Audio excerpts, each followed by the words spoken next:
يا أيها الذين آمنوا إذا نودي للصلاة من يوم الجمعة فاسعوا إلى ذكر الله وذروا البيع ذلكم خير لكم إن كنتم تعلمون. الحمد لله رب العالمين، والصلاة والسلام على سيدنا وحبيبنا محمد وعلى آله وأصحابه أجمعين. إيمان داراني زور باريس وتالي جمعي رابردو باسی ئەومان کرد ئاینی پیرۆزی ئیسلام لە قورئانەکەدا پێمان دەفەرمێ شتی هیچ کەسێک بە چاوی سووک سیر مەکە، هیچ کەسێک بە بێنرخ مەزانە. وتاری ئەمڕۆژمان بەشی دووەممە لەو باسە لەژێر تیشکی ئاەتی وەلا تەبخەسوا الناس ئەشیاءهم. دەچینەوە خزمەت قورئان. خوای پەروەردگار باسی شوعەیب پێغەمبەرمان بۆ دەکات لە سوورەتی ئەشعەراءدا لفما كذب أصحاب الأيكة المرسلين إذ قال لهم شعيب ألا تتقون إني لكم رسول أمين فاتقوا الله وأطيعون وما أسألكم عليه من أجر إن أجري إلا على رب العالمين. شعيب پیغمبر سلامي خواهي لسر بي خواهي پروردگار ناردي بوسر أصحاب الأيكة خاوني باخو بيستان الزوركا. جمعی رابردوس هەر باشی شوعەیب پێغەمبەرمان کرد و باسی پەیامەکەمان کرد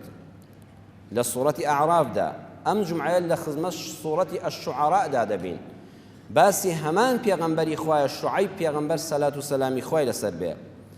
ئەم جارە پەروەردگار دەفەرمێ خاوەنی باخ و بێستانە زۆرەکان قەومێک هەبووە، شارێک هەبووە، واریدات و بەرهەمیان بریتیە لە باخ و دارستانێکی زۆر چڕ و پەڕ.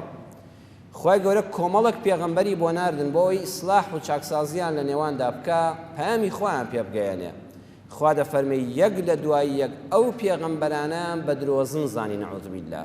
بەڕاستیان نەدەزانین، تا خوای گەورە شوعەیبی بۆ ناردن. إذ قال لهم شعيب، شعيب پێیوتن. ئالێرەدا سەرنجی قورئان بدەن بەڕێزان، نافەرمێ إذ قال لهم أخوهم شعيب وكل السورة أعراف فرمي وإلى مدين أخاهم شعيبا، يعني لآياتي 85 سورة هود فرمي وإلى مدين أخاهم شعيبا. براكان شعيب ما بۆ ناردن بۆ لێرەدا وشەی ئەخ دیار نییە، بۆ وشەی برا دیار نییە. ئەم پێغەمبەرە بەڕێزە سەلامی خوای لەسەر بێ دانیشتوانی شوێنەکەی خۆی و ناویان مەدیەن بووە، بە ناوی کەسە ڕێز عەشیرەتەکەەوە یان بە ناوی شارەکەەوە کە لە ناویاندا بووە و خەڵکی ئەوێ بووە و خزمی خۆیان بۆ دەفەرمێ ئەخاهم شوعیبەن. بەڵام لە باسی خاوەن دارستان و باخ و بێستانەکەدا باسی ئەصحاب الئەیکە باسی براکەیان ناکە، بۆ وشەی ئەخ بەکار ناهێنێ. واتە شوعەیب پێغەمبەر سەلامی خوای لەسەر بێ دوو جار ڕەوانە کراوە لەلایەن خواوە بۆ دوو شوێنی جیاواز، یەکەمیان بۆ ناو خزم و کەسوکار و قەومەکەی خۆی وێ دەفەرمێ ئەخاهم شوعیبەن. جارێکی تریش خوای پەروەردگار ڕەوانەی کردو بەلای قەومێک کە خزمی نین، دانیشتوانی شوێنەکەیان نییە، ئەو چۆ بۆ لایەن کە ئەصحابی ئەیکەن، بۆیە نافەرمێ ئەخاهم. ئەم ئاەتە قورئانی پێمان دەڵێ چاگوایە بانگخوازان مامۆستایانی ئاینی قەتیز نەبن تەنها لە شاری خۆیاندا، لە ناو قەومی خۆیاندا، لە ناو میلەتی خۆیاندا. خەڵکێک بەلایەوە سەیرە بۆ مامۆستایەکی ئاینی لەم گەڕەکە بچێتە گەڕەژێکی تر، لەم شارە بچێتە شارێکی تر. بۆ مامۆستایەکی ئاینی لە کوردستانە دەعوە و بانگەواز نەکا بۆ بچێتە ئەڵمانیا، بچێتە ئەمریکا، بچێتە بەریتانیا. بەڵام ئەوە حاڵی نەبوونە لە قورئان. سەیریکەن قورئان دەفەرمێ یەک پێغەمبەری خوا ماوەیەک لەناو قەوم و گەلەکەی خۆیدا بووە، ماوەیەک لەناو قەومێکی بێگانەدا بووە، پەیامی خوای پێگەیاندون، دەعوە و بانگەوازەکەی ڕاگەیاندووە. پێیوتن ئەلا تەتەقون، بۆ لە خوا ناترسن، بۆ یادی خوا ناکەن، بۆچی ئەگەر چاوی کەستان لەسەر نەبێ شرم لە پەروەردگار ناکەن. ئینی لەکم ڕەسوول ئەمین، ئەی خەڵکینە بێگومان بن، دڵنیا بن من پێغەمبەری خوام و ئینسانێکی ئەمینم. ئەم ئاەتە قورئانیش پێمان دەڵێ چاگوایە ئەو کەسەی کە وتار بۆ خەڵک دەخوێنێتەوە کە پەیامی ئاینی خوا دەڵێ بە خەڵک دروستە لە مینبەرەوە باسی خۆی بکە، بڵێ خەڵکینە دڵنیا بن لە من کە ئینسانێکی ئەمینم. چونکە ئەو کەسەی گوێت بۆ دەگرێ، ئەگە دڵنیا نەبێت لە پاشی تۆ گومانی لەسەر قسەکانت دروست دەبێت بۆیە هەموو پێغەمبەران کە هاتوون بە تایبەت بۆ لای قەومە نزیکەکانی خۆیان نەبوو بێ وشەی ئەمینیان بەکارهێناوە خەڵکی نەدڵنیا بن من ئەمینم پاکم حیزبی نیم بەرژەوەندی دنیایم لەم کارەدا نییە تەنها لەبەر خوا نەسیحەت و ئامۆژگاریتان دەکەم و پەیامی خواتان پێدەگەێنم فاتقوا الله وأطيعون لخوا بترسن وجرايالي من كان وما أسألكم عليه من أجر إن أجري إلا على رب العالمين أي خلشنا داوای پاداشتان لێ ناکەم بەڵام سەیری کەن عليه لەسەر ئەم کارم لەسەر ئەوەی وتارتان بۆ دەخوێنمەوە لەسەر ئەوەی کە پەیامی خواتان پێدەگەێنم خەڵکینە من هیچ کرێیەک و پاداشتێک و پارەیەکم لە ئێوە ناوێ بەڵام عليه لەسەر ئەمە ئەینا مافی خۆمە کەسابەت بکەم مافی خۆمە ئیش بکەم مافی خۆمە دەوڵەمەند بم مافی خۆمە باشترین سیارە و خانوم هەبێ ئەها زۆر کەس غەڵەت لەم دینە حاڵی دەبێ وا دەزانێ ئەو کەسێک کە پەیامی خوای بە خەڵک گەیاند هەتا دەمرێ دەبێت لە کولانە خانوویەکا بێ مەلای باش ئەوەیە تا دەمرێ حەوپینە بە جبەکەیەوە بێ ئەوە پەیامی خوا نییە پەیامی خوا ئەوەیە لەسەر ئەو بانگەوازە پارە نەخوا بە ناوی مەلایەتیەکەوە نەژیا نەیکا بە پیشەی خۆژیاندن عليه سەیری قورئان کەن ئێمە لەم قورئانەدا وەڵامی هەموو شتەکانمان دەست دەکەوێت خەڵکی نەدڵنیا بن لەسەر ئەوەی کە پێتان دەڵێم ماڵی دنیا ناخۆم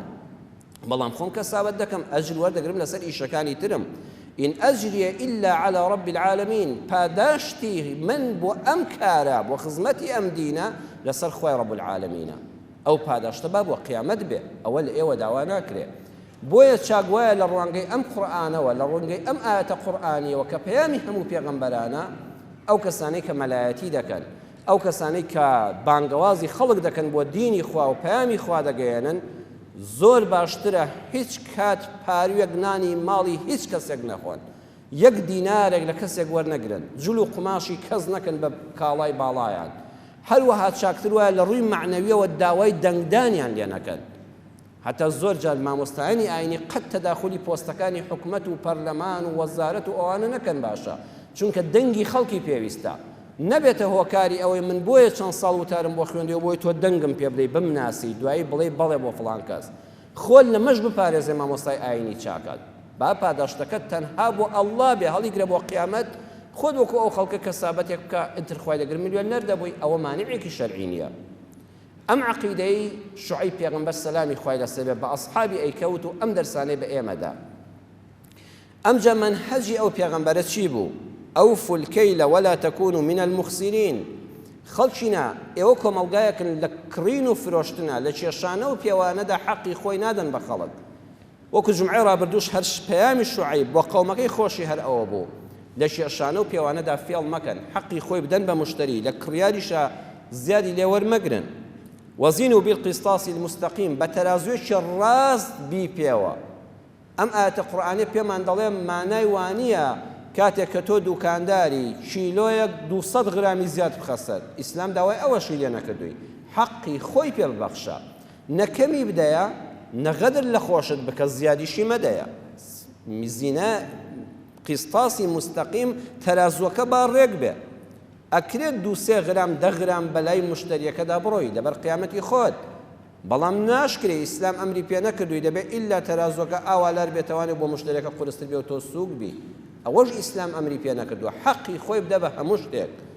ولا تبخسوا الناس أشياءهم خەڵکینە خەڵکی بە چاوی سوک سیر مەکەن کەلوپەری خەڵک بە چاوی سوک سیر مەکەن فەساد و خراپەکاری لەسەر زەویدا بڵاو مەکەنەوە لەژێر تیشی ئەمایەتەدا بەشی دووەمی ئەم وتارە پێشکەش دەکەین ولا تبخسوا الناس أشياءهم ئەمڕۆ لە کۆمەڵگادا هەمومان پێویستیمان بە ئۆتۆمبیل هەیە دەچێ مەعرەزی سیارەیەک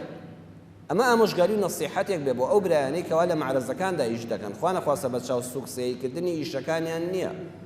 ئەگەر خاوەنی مەعرەزەکان نەبن ئۆتۆمبیل ناکردرێ ئەبێ مەعرەزێک هەبێ خاوەنی مەعرەزەکان هەبن کارێکی پیرۆز و بەڕێزە ئەگە بە حەقی خۆی بکرێ بەڵام ئاگەر لێبێ برایەک کە لە مەعرەزی سیارە و پێشانگای ئۆتۆمبیلا کار دەکەی کەسێک لە ناچاریدا یان بۆ گۆڕینی ئۆتۆمبیلەکەی هادوتی ئەم ئۆتۆمبیلە دەفرۆشم خوا لەو قورئانەدا دەفەرمێ حەقی خۆی بدەیە لەبەر چاوی مەخە بڵێ بەخوا ئەم مۆدیلە هەر نافرۆشرێ بەخوا من لێت دەکڕم بە زەحمەتە بفرۆشرێ لە پشتەوە مشتریەکی بۆ مەهێنە کەمی بداتێ بۆی لە بەرچاوی سووکەی ئەم فێڵە لە هاوڵاتیەکەی خۆت مەکە نرخەکەی مەشکێنە دواتر کە چۆوە ئەو دی و دەرگاکە هەمان ئۆتۆمبیل وای بۆ وەسفکەی بڵێ ئەگە خوا بکەم شتێکی وام دەستکەوێتەوە عەجیبە نەخێ حەقی خۆی بدەیە بڵێ ئەمڕۆ لە بازاڕە بەم سیعرەی ئەم سەعاتە ئەوەندە دەکا ئێتر تۆش خۆت مخەیەری دەیفرۆشی یان نایفرۆشی و منیش خێرێکی لێ دەکەم بە بێگومان سەپانی پوژ نیم و بەلاش لێرەدا نەنیشتوم بەڵام وا لەبەر چاوی مەخە کە خواخوای بێ لە کۆڵی بێتەوە ئەو کەسانی کەوا نووسینگەی خانوبەران هەیە بەداخەوە خەڵکانێک هەیە لەبەر نەخۆشی لەبەر داماوی لەبەر جەستەی ئازاری خۆیان خێزانیان منداڵیان پەنا دەباتە بەر فرۆشتنی خانوەکەی ها جاری وایە کە دەیباتە لای نووسینگەیەکی فرۆشتنی زەوی وزار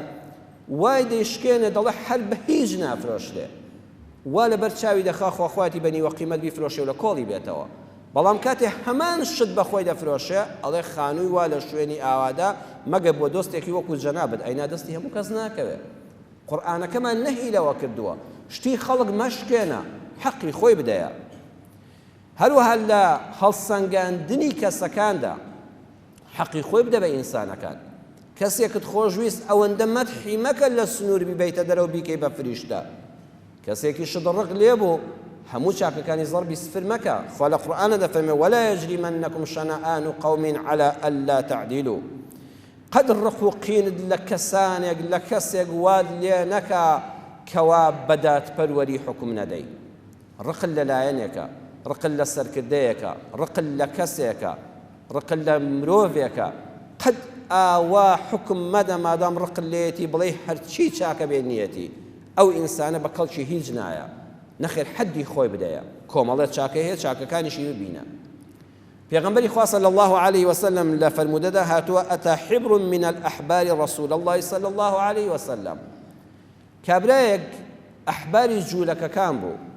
ئێستا زانایەکی جوولەکە لەگەڵ مامۆستایەکی ئاینی مزگەوت تا بەیەکەوە لە شوێنێک لە تەلەڤیزۆنێک ببیندرێ خەڵک پێی سەیرە ئەو مەلایەت چۆن لەگەڵ ئەو کابرا جوولەکە دانیشت بوو بەڵام دینی ئێمە وانییە پێغەمبەری خوا صلی الله عليه وسلم لە ناو مزگەوتی مەدینەدا زانایەکی جوولەکە دەبینێ هاتووە بۆ لای پێغەمبەر ئەو پەڕی ڕێزی لێ دەگرێ کابرا قسەشی هەیە زۆر پیاوێکی بە ئەدەب و خوێندەوارە دەڵێ یا محەممەد نعم القوم أنتم لولا أنكم تشركون زیرەکانە قسە دەکا ناڵێ ئەی پێغەمبەری خوا ئەی محەممەد پێغەمبەریش لێی تووڕە نابێ ناڵە بۆ ناڵی یا ڕەسوول الله سەحابەش لێی تووڕە نابن ئەی محەممەد ئێوە باشترین قەومن ناڵێ ئومەتن واتەوەکو ئومەتی ئیسلام سەیرتان ناکەم ئێوە باشترین کۆمەڵە خەڵکێکم بە دەوری یەکەوە لە دەورت کۆبوونەوە باشترینن هەها ستایشی دەکا ناڵێ خراپن ئێوە باشترینن لولا أنكم تشركون بەڵام بەداخەوە هاوبەش بۆ خوا بڕیار دەدەن پێغەمبەر صلی الله علیه و سلم لێی تووڕە نابێ فەرمێ بەعەکسەوە ئێمە ئومەتی تەوحیدین هەر ئیسلامی ئێمە بۆیە هات کە بتپەرستی و هاوبەش پەرستی لە ناوبەرێ هەر ئیسلام یعنی دینی تەوحید نەخێ پێغەمبەری خوا صلی الله علیه و سلم گوێی بۆ دەگرێ احتیمالی هەیە شتێک بوو بێ و من نەمزانی بێ دەفەرمێ سبحان الله وما ذاك پاک و بێگەردی بۆ خوا کە هاوبەشی هەبێ ئەوە لە کوێدا شتی وا جەنابەت دۆزیوتەوە کە سەرڕەخنەیەکت لێ دەگرێ ئەڵێ لە مزگەوتەکەی تۆدا لە وتارەکەی تۆدا لە بابەتەکەی تۆدا ئەم شتە هەبوو مەڵە قەت شتی وانییە بڵێ احتیمالی من هەستم پێ نەکەبێت لە کوێدا ئەمە هەیە بۆم ڕوونکەوە وتی قوربان تقولون إذا حلفتم والكعبة من گوێم لێیە موسڵمانەکان کاتێک کە سوێند دەخۆن دەڵێن سوێند بە کەعبە دەی سوێند بە کەعبە ناخورێ ئەوە شیرکە بۆ خوا پێغەمبەری خوا صلی الله علیه و سلم ماوەیەک ورد بۆ فەرمووی والله ڕاست دەکەی ئەمجا فەرمووی خەڵکینە سەحابەکان فمن حلف فليحلف برب الكعبة لەمە دووە با سود لە قسەی ئەم پیاوە ببینین کە سوێنتان خوار مەڵێن بە کەعبە بە کەعبەی شەریف ها کوردەواری خۆشمان زۆر جاوە سوێندە بەکاردێنێ ئەڵێ سوێند بەو کەعبەی دەستم پێوە گرتووە نابێەوە سوێندە بخۆی بڵێ سوێند بە پەروەردگاری کەعبە سوێند بە ئەڵڵای خاوەنی کەعبە پێغەمبەری خوا قسەکەی لێ وەرگرت و ڕاستەکەشی بە خەڵکەکە وت ئەمجا فەرمووی وتی کابرای جوولەکە نعم القوم أنتم لولا أنكم تجعلون لله ندا ئێوە ئەی محەممەد باشترینی هۆزێکن بەڵام شت دێنە پاڵ خوا شتێک دێنە ئاستی خواوە دووبارە پێغەمبەری خوا صلی الله علیه و سلم نەیفەرموو شتی وانیە لەلاو ئێمەدا فەرمووی سبحان الله وما ذاك پاک و بێگەردی بۆ خوا هیچ شتێک حەدی نییە بچێتە ئاستی ئەڵڵاوە حتا ئەگەر پێغەمبەری خوش بێ لە کوێدا ئەمە هەیە وتی قوربان گوێم لێیە هاوڵەکانت سەحابەکانت تۆیان ئەوەندە خۆش دەوێ کە دەڵێ فڵانیش دەکەی دەڵێ ماشاء الله وشئت ئەگە خوا حەزی لێ بێ و پێغەمبەری خوا حەزی لێ بێ پێغەمبەری خوا ماوەیەک ورد بۆ فەرمووی لەوەشیان ناڕاست دەکەی خەڵکینە لەم و دوا کە وتان ئەگە خوا حەز بکە بڵێن ثم شئت پاشان ئەگەر تۆش حەز بکەی ئەی پێغەمبەری خوا من مەخەنە پاڵی خواوە مەڵێن خوا و تۆ ئەها لە کوردەواری خۆشمان ئەم هەڵەیە لە عەقیدەیە دەکرێت کابرا دەڵێن لە سایەی خوا و سەری تۆوە ئەوە هەڵەیەکی کوشندەیە لە عەقیدەدا ها کابرای جوولەکە هەستی بەوە کرد بڵێ هەمووی لە سایەی خواوە پاشان خوا تۆشمان بۆ بێڵێ خوش تۆ دەوام بدە پاشانی تێ بخە فاسڵێک بدە هیچ شتێک نابێ بچێتە دەرەجەی خالقەوە قەت مەڵێ خوا و تۆ خوا پاشان فەزڵی خوش بەسەر تۆ بێ و یارمەتی تۆش ئەم کارم بۆ ئاسان بوو کەواتە دەبێ وەکو شەیخ الئیسلام ئیبن تەیمیە ڕەحمەتی خوای لێ بێ کە بەداخەوە هەندێک خەڵک ڕەخنە لە قسەکانی دەگرن بەڵام هەمووی جوانیە قسەکانی لە کتێبی منهاج السنة النبوية جلدی 2 لاپەڕەی 342 دەفەرمێ فلا يجوز لنا إذا قال يهودي أو نصراني فضلا عن الرافضي قولا فيه حق أن نتركه دەفەرمێت دروست نییە بۆ ئێمەی مسلمان کاتێک جوولەکەیە قسەیەک دەکا کاتێک کەوا گاورێک مەسیحیە قسە دەکات چ جای ڕافیزیەک ئەگەر قسەیەکی حەقی کرد نابێت تەرشیکەین بڵێن چونکە مەسیحیەک وای کتووە چونکە ئەم قسەی جوولەکەی نامەوێ نە کتێبەکە خوێندەوە جوولەکەیەک نووسیوێتی چونکە قسەکانی جوان وەریگرە تەرشی مەکە ئەو نەڕد كله یان هەمووی تەرکەین بل لا نرد إلا ما فيه من الباطل دون ما فيه من الحق هەر قسەیەکمان وەرگر سێری دەکەین ئەوەی حەق و ڕاز بوو لەگەڵ تەوحید و یەکتاپەرستی خوادا دەگونجا وەری دەگرین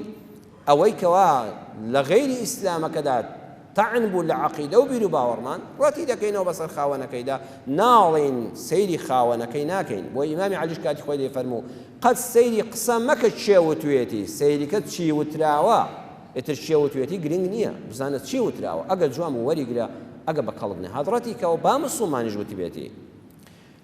لە هەڵسەنگاندنی کەسەکاندا چاکەکانی مەشارەوە خۆشەویستانم ئیماندارانی بەڕێز ئەمڕۆ ئێمە کەوتوینە زەمانێکەوە بەداخەوە هەموو جار تاکید لەسەر ئەوە بۆ جەنابتان دەکەمەوە ئەمە ڕوونکردنەوە دەرسی مزگەوتە هەر یەکێک لە ئێوە ئەگە منی لێ دەرچم هەر یەکەتان ڕەن بە ئیتیجایەکتان هەبێ خەڵکەکە ناچار بووە بۆ مەعیشەتی ژیانی بۆ بیر و باوەڕی خۆی هەر یەکە بەدوی ئاڵایەک و پەڕۆیەک و فڵانێک و کاک فڵان و مام فڵان کەوتووە بەڵام ئاگاد لێ بێ بێویژدان مەبە بەرامبەر بە کەسەکانی تر خۆ لە ئەوروپاش حیزبایەتی هەیە خۆ لە ئەمریکاش حیزبایەتی هەیە بۆ لەوێ ئەم بە یەکدا چوونە ناکرێ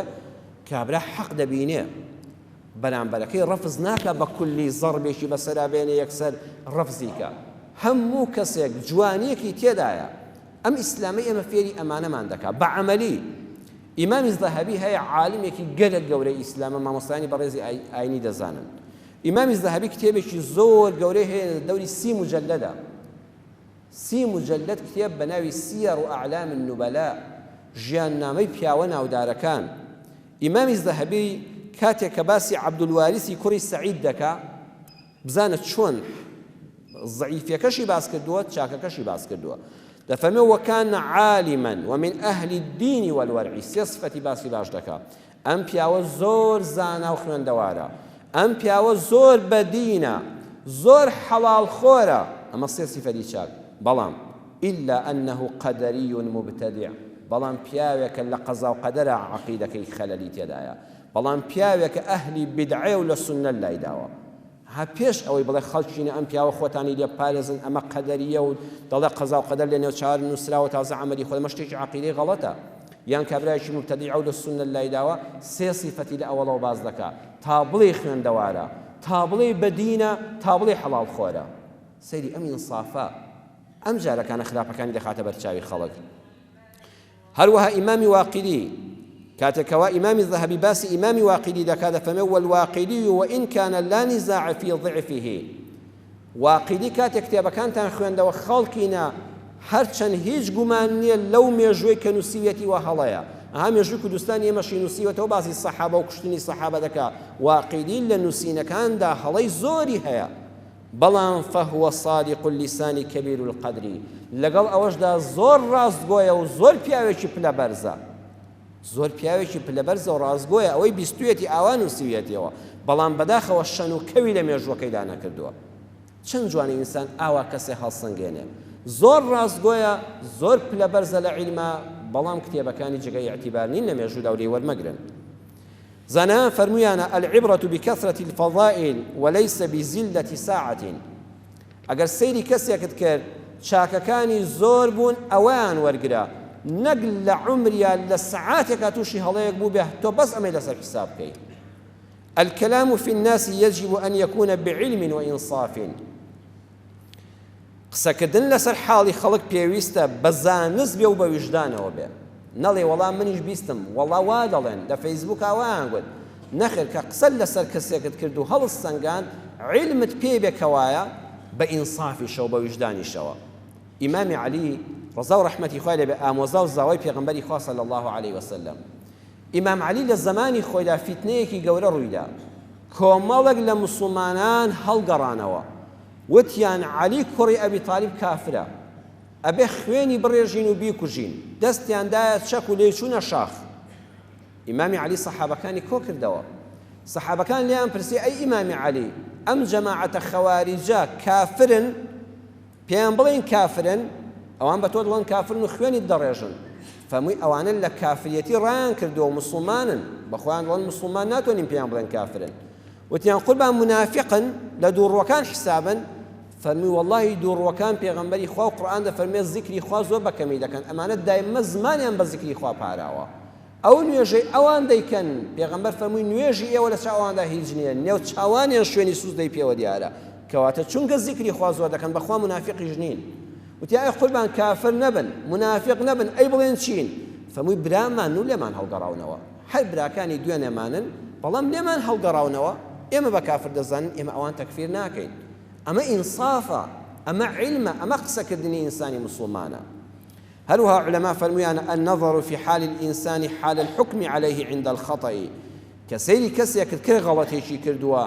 سەیری ئەو کاتە بکە کە غەڵەتەکەی تێدا کردووە بزانە لە چ بارودۆخێکا بووە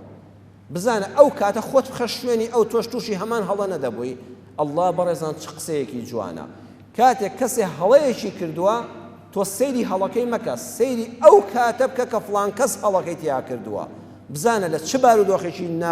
نامساعیدا بووە کە تووشی ئەم غەڵەتە بووە خۆت بخە شوێنی ئەو دەچینە خزمەت پێغەمبەری خوا صلی الله علیه وسلم دەچینە خزمەت سەروەرمان ئەو ڕائید و قائیدەی کە ئینسان بە شوێنکەوتنی ئەو بەختەوەر دەبێت دوای شکاندنی پەیمانی حودەیبیە لەلایەن مشریکەکانی مەککەوە پێغەمبەری خوا صلی الله علیه وسلم هەموو سەرکردە سەربازیەکانی کۆ کردەوە لە شاری مەککە مەدینەدا فەرمووی بەرنامەیەکم هەیە لەشکرێک ئامادە دەکەین لە ماوەیەکی نزیکە ئەچینە سەر شاری مەککە و ڕزگاری دەکەین و فەتحی دەکەین بۆ یەکجاری مەککە دەگیرێ خۆتان ئامادەکەن سەربازەکانتان ئامادەکەن بەس ئەمە نهێنی عەسکەریە پێغەمبەری خوا صلی الله علیه وسلم فەرمووی هەر یەکێک لە ئێوە لە ناو ماڵی خۆشیدا ئەم قسەیە نەژێڕێتەوە نەوەک مناڵێکی گوێی لێ بێت نەوەک ژنەکەی بڕوا لە سەکانی ژنان بیجێڕێتەوە دەنگ و باسەکە بڵاو بێتەوە ئەمە خوتەی عەسکەریە ئەم بابەتە زۆر خەتەر و ئەمنیە نابێ بە هیچ شێوەیە کەس لە دەمی ئێوە ئەم هەواڵە بیستێ هەتا ئەو ڕۆژێ دەچینە سەر مەککە لە کتوپڕە ئەم هەواڵە کۆبوونەوەی عەسکەری مەکتەبی عەسکەری پێغەمبەری خوا صلی الله علیه وسلم بڵاوی لێکرا بڕیار درا هیچ کەسێ ئەم قسەیە نەدرکێنێ پێغەمبەری خوا صلی الله علیه وسلم دوو ڕۆژ دوای ئەوە لە ژوورەکەی خوا لە ژووری خاتو عایشە دانیشتووە جوبریلی ئەمین لە عەرشی عەزیمەوە دێ بۆ لای ئەی محەممەد نهێنی ناو کۆبوونەوەکەت درکاوە هەستە دوو سەحابی بنێرە لە فڵان شیوی دەرەوەی مەدینەدا پیرێژنێک لە ناو ئافرەتێک لە ناو پرچەکانیدا نامەیەکی شاردوێتەوە ئیمامی عەلی و زوبەیری نار فەرمووی بڕۆن لە فڵان شیوە ئافرەتێکی تێدایە بیگرن بڵێن ئەو نامەی پێتە بماندەیە ئازاری مەدەن ئەگەر نامەکەی دانێ نامەکەم بۆ بێننەوە ئەگە وتی هیچم پێ نییە زۆری لێ بکەن و بیهێنن بە گرتووی بێنن بۆ لام چون وحی خوایە جوبریل ئاگاداری کردووە لەلایەن خواوە ڕێک لەو شوێنەدا ئافرەتەکەیان گرت وتیان چیت پێ بماندەیە نامەیەک شتێ وتی هیچم لا نییە زۆر محاوەلەیان کرد ئاخری ناچاریان کرد لە ناو پرچەکانیان نامەکەی شاردبەوە پرچەکانی پیاوەڵ فەرمووی لە ناو پرچیا شاردوویەتەوە کردیانەوە سیر دەکەن ڕووداوێکی سەیرە ئەم نامەیە یەکێک لە خۆشەویستانی پێغەمبەری خوا نووسیوێتی حاتەبی کوڕی ئەبی بەلتەعە سەحابەیەکی هەرێ بەرزە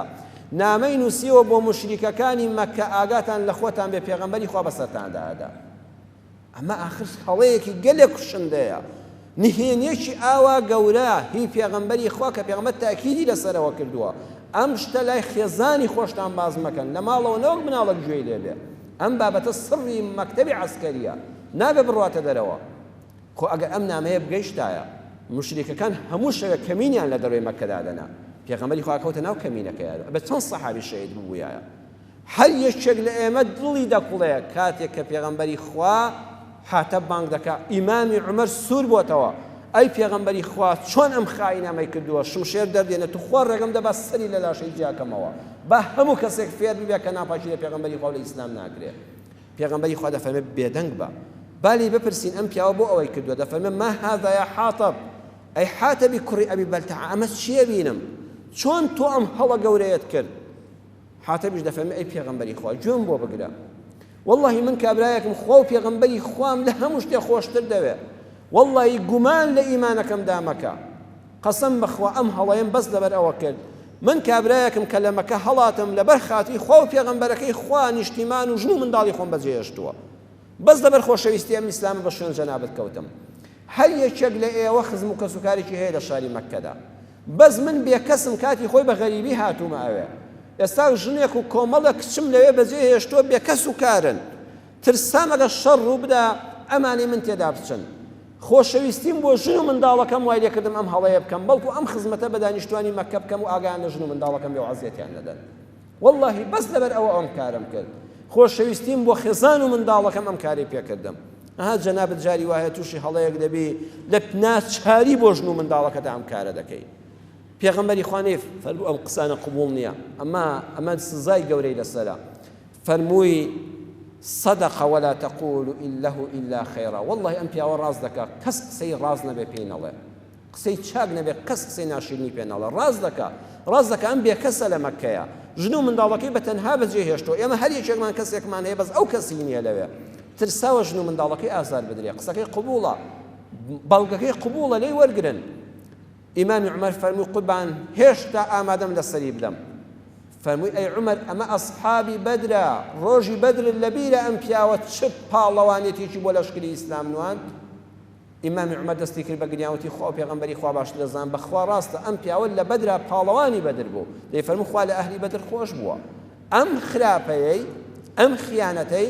بە قوربانی ئەو چاکە گەورەی دەکەین کە لە بەدرا بەشداری کردووە لێی گەڕێن و ئازادی کرد سڕیاتەکەشمان نەگەیشتە و بەرنامەی لەشکرەکەمان هەڵدەوەشێنینەوە چونکە بڵاو بۆ دەنگ و باسەکە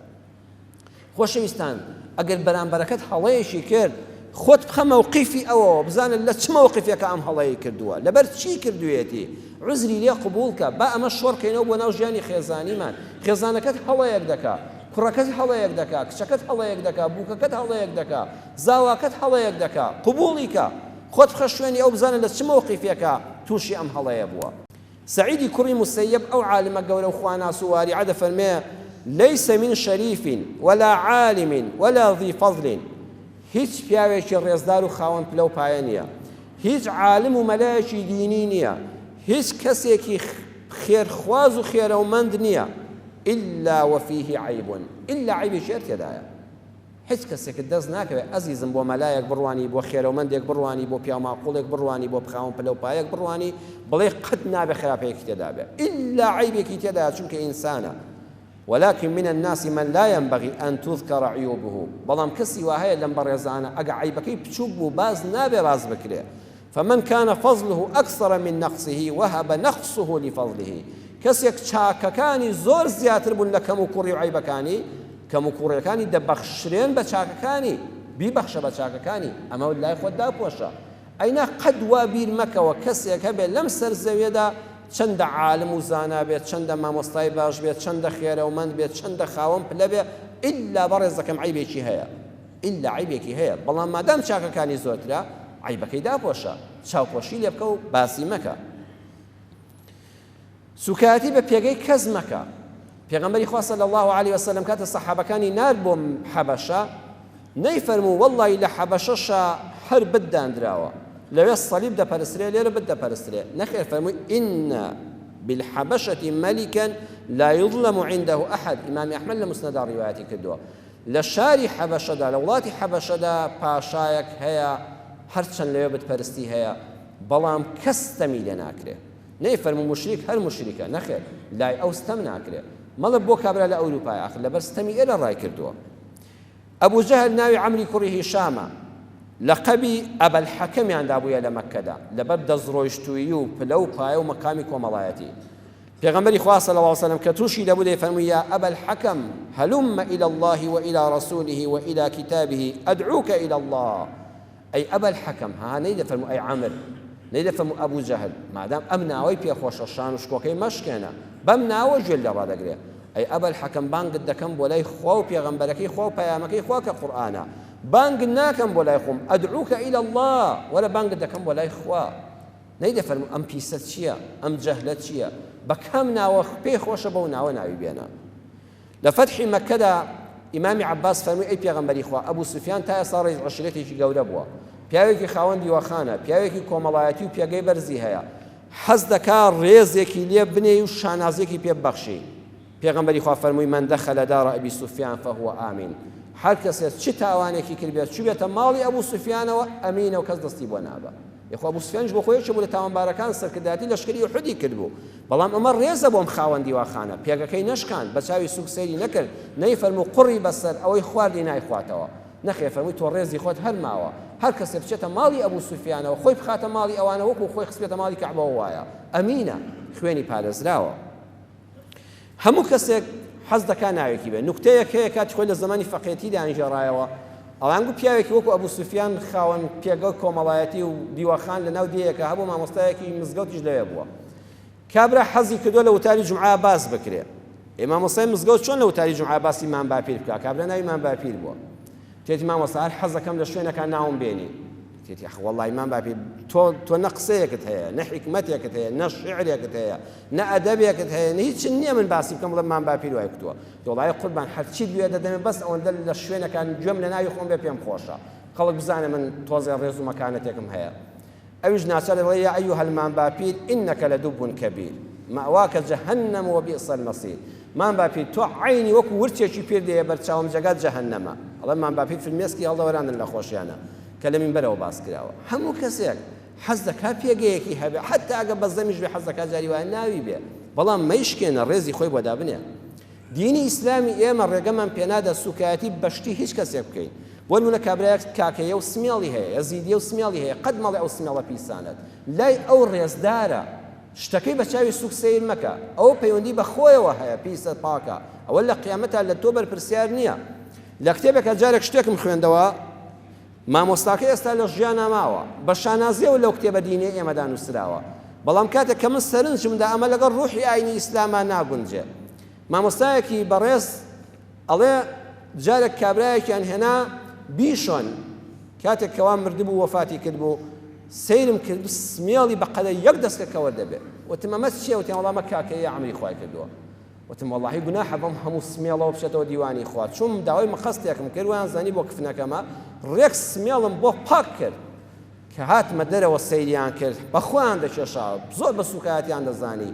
هیچ ناوێرا قسە بکەنە نە پەلاماریان دەدام ئەڵێ لەبەر خوا ئەو سونەتەم جێبەجێ کرد بەڵام لەبەر خوا هەڵەی کردەوە مامۆستا بەڕێزە کە لە کتێبیشا تۆمار کراوە نەخێر مادام خۆی شانازی بەو شتەوە دەکا تۆ نابێت سوکایەتی پێ بکەیت نابێ بڵێ ئەو سمێڵە پیسەد ئەوە چۆناوە لەگەڵ نەخێر لێی گەڕێ مادام شتی خۆیەتی وەلا تەبخەسوا الناس ئەشیاءهم قورئان فەرمووی هیچ کەسێک نەک ئیمانداران حتا هی کافریش مادام لای خۆی بەڕێزە مەڵێ ئەوە کەی جلوبەرگە لەبەرتایە مەڵێ کەی ئەوە سمێڵە مەڵێ کەی ئەوە قژە ئەو مادام لای خۆی ڕێزدارە بە چاوی سوک سەیری مەکە ئەو پەڕی بۆت هەیە بە زمانی شیرین ئامۆژگاری پێ بگەێنی بەڵام بۆت نییە سوکایەتی پێ بکەی پەیامی دینی ئێمە ئەوەیە هەروەها لە کۆتاییشدا دەڵێم بەڕێزان خۆت لا سوک نەبێ شتی خۆشت بە چاوی سوک سەیر مەکە شتێک دەبێ بیفرۆشی لە بازاڕە قەت خۆت بە چاوی سوک سەیری مەکە ئەینا بە سوک دێت دەکڕن شتی خۆت لا بە قەدر بێ ڕێزی شتی خۆت بگرە ڕێزی کەسایەتی خۆت بگرە متەکەبیر مەبە متواضع بە متواضع ینی حەقی خۆت ببەشت نە ئەوەندە خۆت ڕەزیل و چروک کە هەموو خەڵک بە چاوی سوک سەیرت کە نەوەندە متەکەبیر بە خۆت بە فیل ببینی لە چاو خەڵکە بە مێشودا نە ئاوامە بە حەقی خۆت بدە بە خۆت متەواضع بە وقت شتی خۆت پێ سوگ نەبێ قەت مەڵە تخواوە ئیشە من هەمە پیشەکەی خۆت بەڕێز لا بەڕێز بێ خەڵک بە چاوی ڕێزدار سەیرت دەکات سەر جادە گەسک بدە خۆت لا بەڕێز بێ خەڵک بە چاوی ڕێزدار سەیرت دەکات خۆت پێ سوگ بێ خەڵک سوگ سەیرت دەکات قەت خۆت پێ سوگ نەبێ و پیشەکەی خۆشت پێ سوگ نەبێ و ماڵی خۆشت پێ سوگ نەبێ کابراایك دێتە ماڵەکەتەوە خانووەکە دەکە خانوویەکی دار بێ و بە نایلۆندا پۆشرا بێ ئەگەر لای خۆت مقەدەس وتت 1000 جار حەمد و سەنا بە خۆچانێک لێچینیم کابرا ناتوانە ڕەخنە لێ بگرێ لە کۆشکاوی وتت کوڕە توخواکە ئەوە خانووە منی شەمە لە چاو خەڵکا یەکسە خەڵک ڕەخنە لێ دەگرێ شتی خۆت بە سوک سیر مەکە هەروەها وەڵامی خەڵکێک مەدەوە کە بە سوک سیرت دەکات گرنگەوەیە تۆ خراپە نەبوو بێ خوال لە خۆت ڕازی کرد بێ دەروونت پاک بێ کردەوەکانت پاک بێ ئەگە خەڵکێک خوا نەخواستەویستی سوکایەتی پێ بکە دەمت مەخەدەمیەوە جوابی مەدەوە لەسەری مەنووسەوە وەڵامی قسەی ناشرینی مەدەوە ئەوە پەیامی ئیسلامە علەما فەرموویانە النەصر لا يصيد الذبابة هەڵۆ بمرێ لە برسانە مێشوو لە ڕاو ناکە چەند قسەیەکی جوانە هەڵۆ دەڵێ من هەڵۆم چۆن خۆم بچووک دەکەمەوە وەکو بۆق مێش بخۆم قەت مێشوو لە ناخۆم قەت مێژ ناخۆم هەروە وتوانە الأسد لا يصيد فأرا شێر بۆیە شێرە بۆیە ڕێوینێ قەت مشک ڕاو ناکە بمرێ لە برسانە بێزینایە مشک ڕاوکە بە دوی مشکێکەوە بەڵام ڕێوی چونگە سووکە بە دوی مشکیش دەکەوێت بە دوی جرجیش دەکەوێت بەڵام شێر بمرێ لە برسانە پێی بە ئاستی خۆی بێنێتە ئاستی مشکێکەوە هەڵۆ پێی بە ئاستی خۆی بێنێتە ئاستی مێشێکەوە تۆش هەڵۆ بە تۆش شێر بە ئەگەر نەزانێک خوا نەخواستە بە سوچی ناوی هێنای قەت دەمن مەخەدەمیەوە بڵێ من ئاستی خۆم ناهێنمە ئاستی تۆ ئەو کاتەوەکو تۆم لێ دێ دەسمە ڕیزی تۆ بەڵام من خۆم لەوە بە بەرزتر دەزانم ناتوانم ئاستی سووکەکان جواب دەمەوە داواکەرم لە خوای پەروەردگار لە دینەکەی خۆی باشتر شارەزامان کە ڕێزی خۆمان و شتی خۆمان و بیر و باوەڕی خۆمان بگرین و سوکایەتی بە هیچ کەسێک و بیر و باوەڕی هیچ کەسێک و ئەشیای هیچ کەسێک نەکەین خوای لە دینەکەی خۆت باشتر حاڵیمان کەی ڕەحممان پێ بکەی عاقبەتمان خێر کەی شیفای نەخۆشەکانمان بدەی یا الله هەر کەس نەخۆشە خوای شیفای بەخێری بدەی لە ناو یەکترا بە حورمەتمان کەی بە چاوی ڕێزەوە سەیری یەکتر کەین یا ڕەبی خوای تەبا و برامان کەی لە کوردستاندا ئاشتەوای بخێن نێوانمانەوە ناتەبایی کۆچ بکە و دوورکەوێتەوە لێمان یا ڕەبی خوای ئەم کوردستانەمان پارێزراوکەی خوای جانم کوردستانەمان پارێزراوکەی لە فیتنەی ناوخۆ لە فیتنەی دەرەکی و ناحەزانی دەرەکی یا ڕەبی خوای هەر کەسێکیش دیفاع لەم کوردستانە خۆشەویستە دەکات لە برایانی پێشمەرگە لە هێزەکانی ئاسایش و پۆلیس لە برایانی مرور و سەرجادەکان یا ڕەبی خوای تۆش بیان پارێزی خوای بیان پارێزی و ڕەحم بەدڵی دایک و باوک و ماڵ و منداڵیان پێ و ساغ و سەلامەتیان کەی هیدایەتیان بدەی بۆ ڕێگای ڕاستی ئیسلام و خواناسی و دینداری هیدایەتی هەموو لایەکمان بدەی لەسەر ئیسلام و مزگەوت و دینداریە بەردەوام بین هەتا بە ئیمانەوە دەچینەوە قاپی ڕەحمەتی خوا لە مزگەوتدا نەبڕین هەتا ئەو کاتەی ڕوح لاشەمان بەجێ دێڵێ و ئاخر جار لە مزگەوتەوە بەڕێ دەکرین عاقبەتمان خێرکەی لە مردوەکانمان خۆشبی منداڵمان ساڵحکەی گرفتەکانمان بۆ حەلکەی خەمەکانمان لەسەر لابەری دڵی هەموو لایەکمان خۆشکەی آمین آمین والحمد لله رب العالمين يا أيها الذين آمنوا إذا نودي للصلاة من يوم الجمعة فاسعوا إلى ذكر الله وذروا البيع ذلكم خير لكم إن كنتم تعلمون